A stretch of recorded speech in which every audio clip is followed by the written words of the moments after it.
Hi friends, welcome back to Telugu వంటలు. ఈరోజు మనం గుత్తి వంకాయ మసాలా కర్రీ ఎలా చేయాలో చూద్దాం. ముందుగా కావాల్సిన పదార్థాలు: పల్లీలు, కొత్తిమీర, జీడిపప్పు, ధనియాలు, లవంగాయలు, ఇలాచి, నువ్వులు, కరివేపాకు, పచ్చిమిర్చి, ఉల్లిగడ్డ, వెల్లుల్లి. ఇప్పుడు స్టవ్ వెలిగించి కడాయి పెట్టుకోవాలి. ఇప్పుడు 1 కప్పు పల్లీలు అలాగే కొన్ని ధనియాలు వేసి వేయించుకోవాలి. తర్వాత 4 లవంగాయలు, 2 యాలకులు అలాగే 1 కప్పు నువ్వులు వేసి వేయించుకోవాలి. ఇప్పుడు దాంట్లో 4 జీడిపప్పులు వేసి వేయించుకోవాలి.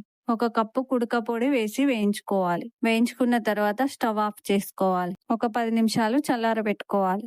కాసేపు చల్లారబెట్టాక ఈ మిశ్రమాన్ని మిక్సీ జార్లోకి తీసుకొని మిక్సీ పట్టుకోవాలి. చూసారు కదా, ఈ విధంగా మెత్తగా గ్రైండ్ చేసుకొని దీంట్లోకి పచ్చిమిర్చి, ఉల్లిగడ్డ, వెల్లుల్లి, జీలకర్ర, కొత్తిమీర వేసుకొని మెత్తగా గ్రైండ్ చేసుకోవాలి. ఇలా మెత్తగా గ్రైండ్ చేసుకున్న దాంట్లోకి ఒక స్పూన్ ఉప్పు, 1 స్పూన్ కారము, కొద్దిగా వాటర్ పోసుకొని మెత్తగా గ్రైండ్ చేసుకోవాలి. ఈ విధంగా మసాలాను తయారు చేసుకోవాలి. మనం వంకాయలు కట్ చేసుకునే ముందు కొద్దిగా చింతపండును నానబెట్టుకుందాం. నేను 1/2 kg వంకాయలను తీసుకుంటున్నాను. నేను చూపించిన విధంగా వంకాయలు కట్ చేసుకోవాలి, ఎందుకంటే మసాలా స్టఫ్ చేస్తాం కాబట్టి. వంకాయలు కట్ చేసుకోవడం అయిపోయింది. నేను చూపిస్తున్న విధంగా మసాలాను స్టఫ్ చేసుకోవాలి. ఈ విధంగా అన్ని వంకాయలకు మసాలాను స్టఫ్ చేసుకోవాలి. స్టఫ్ చేసుకోవడం అయిపోయింది. ఇప్పుడు స్టవ్ వెలిగించి కడాయి పెట్టుకొని 3 పావుల నూనె పోసుకోవాలి. నూనె కాగిన తర్వాత వంకాయలను వేసుకొని ఫ్రై చేసుకోవాలి.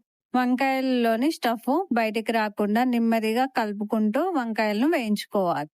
వంకాయలను నేను చూపించిన విధంగా ఈ కలర్లోకి వచ్చేంత వరకు వేయించుకోవాలి. వంకాయలు వేగినట్టే వేరే బౌల్లోకి తీసుకొని పక్కకు పెట్టుకోవాలి. ఇప్పుడు స్టవ్ వెలిగించి స్టీల్ పాత్ర పెట్టుకోవాలి. దాంట్లో 2 పావుల నూనె పోసుకోవాలి. నూనె కాగిన తర్వాత 1 స్పూను ఆవాలు, బగారాకు అలాగే కరివేపాకును వేసుకొని తర్వాత మిక్సీ పట్టుకున్న మసాలా గ్రేవీని వేసుకోవాలి. ఇప్పుడు దీన్ని బాగా కలిసేలాగా కలుపుకోవాలి.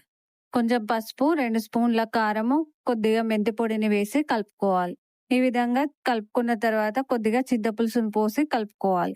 కాసేపు ఉడకనివ్వాలి. ఇప్పుడు వంకాయలు వేసుకొని గ్రేవీ చిక్కగా వచ్చేంత వరకు ఉడికించుకోవాలి. ఇప్పుడు గ్రేవీ చిక్కబడినట్టే కస్తూరి మెంతి వేసుకొని స్టవ్ ఆఫ్ చేసుకుంటే టేస్టీ గుత్తి వంకాయ మసాలా కర్రీ రెడీ. ఆ వంటలు మీకు నచ్చినట్టయితే లైక్ చేయండి, షేర్ చేయండి. తెలుగు వంటలు యూట్యూబ్ ఛానల్ ని సబ్స్క్రైబ్ చేసుకోండి.